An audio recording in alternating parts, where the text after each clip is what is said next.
Good morning, students. Welcome to the online lecture of class 6 Science. Today, we will move further in our chapter number 5. In the last lecture, we have discussed this introduction and all this stuff. Okay, in our chapter separation of substance, we have seen this example of separating tea leaves, then separating butter from the milk or curd. We have practiced this activity, we have matched this all column. So now we will move further in this chapter. Topic number 5.1, method of separations. We will discuss some simple methods of separating substance that are mixed together. You may come across some of these methods being used in a day-to-day activity. Okay, when we will see these all activities, we will see all the separation method. You will know that some of these activity are done by ourselves in our day-to-day life. Hand picking.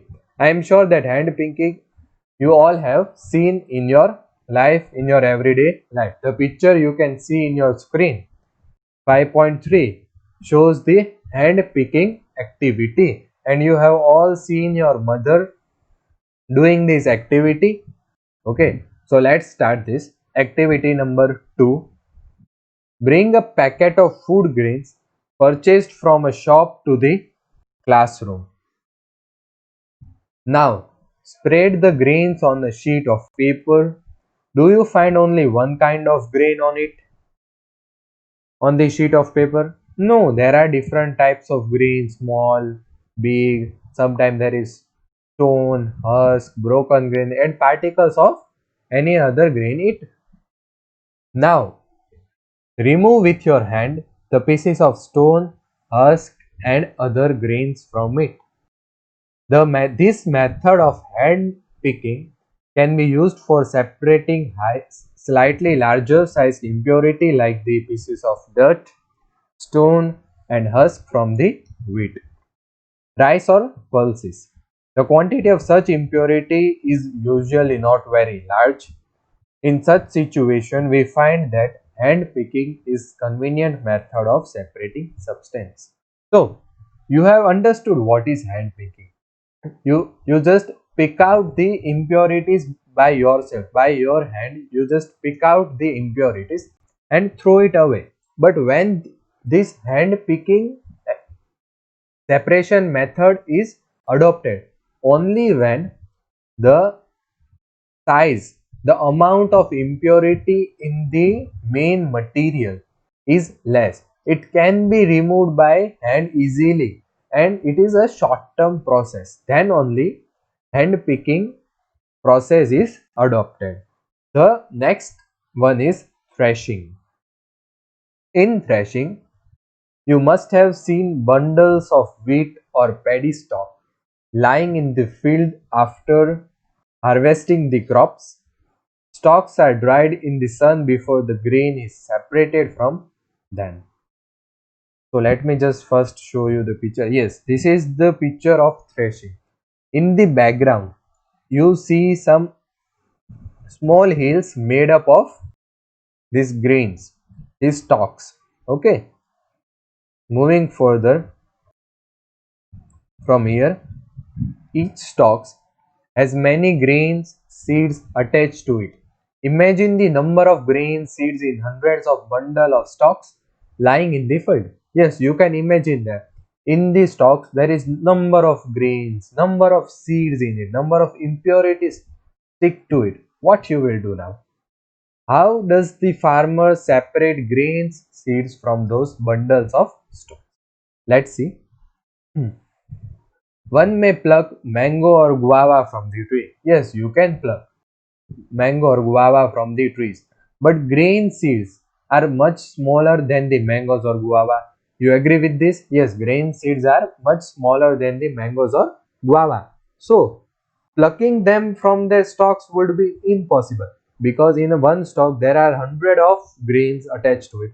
So, picking it one by one is something impossible. How does one separate grain seed from their stalks? The process that is used to separate grain from stalk, etc. is threshing. Okay, the method used to separate the grains from stalk is threshing. In this process, the stalks are beaten to free grain seeds. Okay, in figure you can see that the farmer is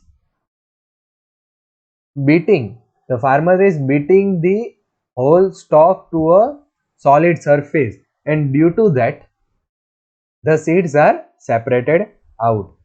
Sometimes this mixture on a plate or a newspaper. Look at this mixture carefully. Can the two different components can be made out easily? Are the size of particles of the two components similar? Would it be possible to separate the components by hand picking? Imagine you can't separate the seeds from the stalk by hand picking method. Now take your mixture to an open ground and stand on a raised platform. But sorry, put the mixture in a plate or a sheet of paper. Hold the plate or the sheet of the paper containing the mixture at your shoulder height. Tilt it slightly so that mixture slide out slowly. What happens? Do both the components sand and sawdust?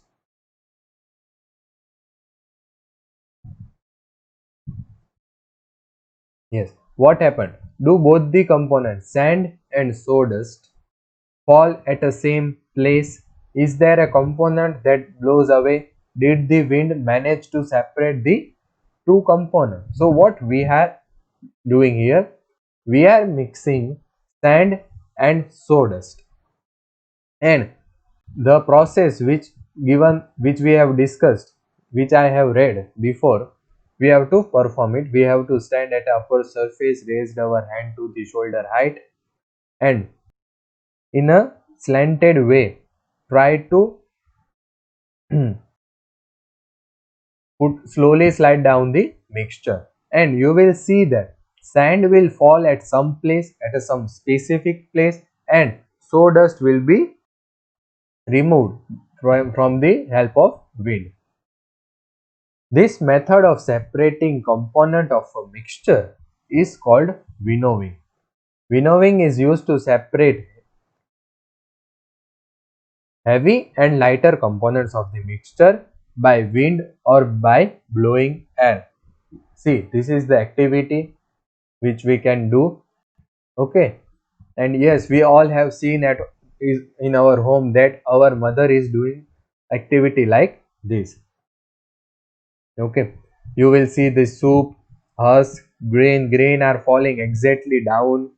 By the help of wind, husk and some other impurity will separated out. Okay, the method is commonly used by farmers to separate lighter husk particles from the heavier seed of the grain. Which activity? Yes, the activity which is given in figure 5.5, winnowing.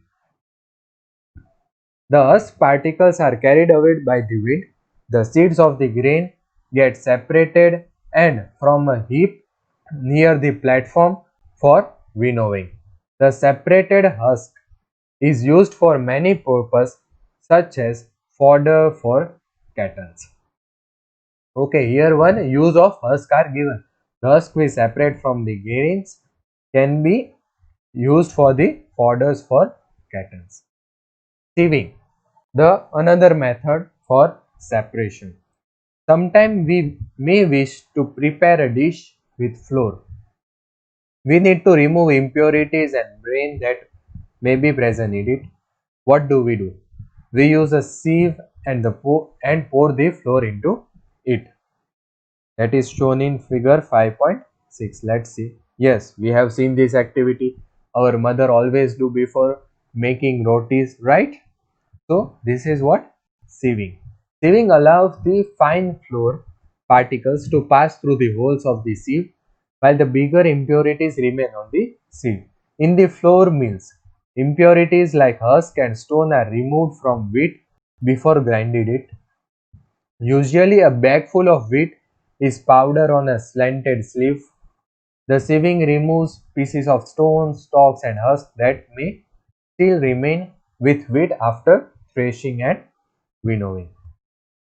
You may have also noticed similar sieves being used at the construction site. Yes, you have seen this. And that sieve is of larger size to separate the pebbles and stone from the sand. So, in the today's lecture, we have seen different methods of separation.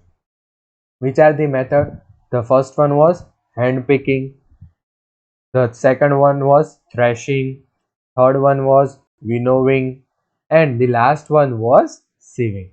So, in the last lecture, we will move further in the activity number 4 and will understand the what is meaning of sedimentation, decantation and filtration. Thank you.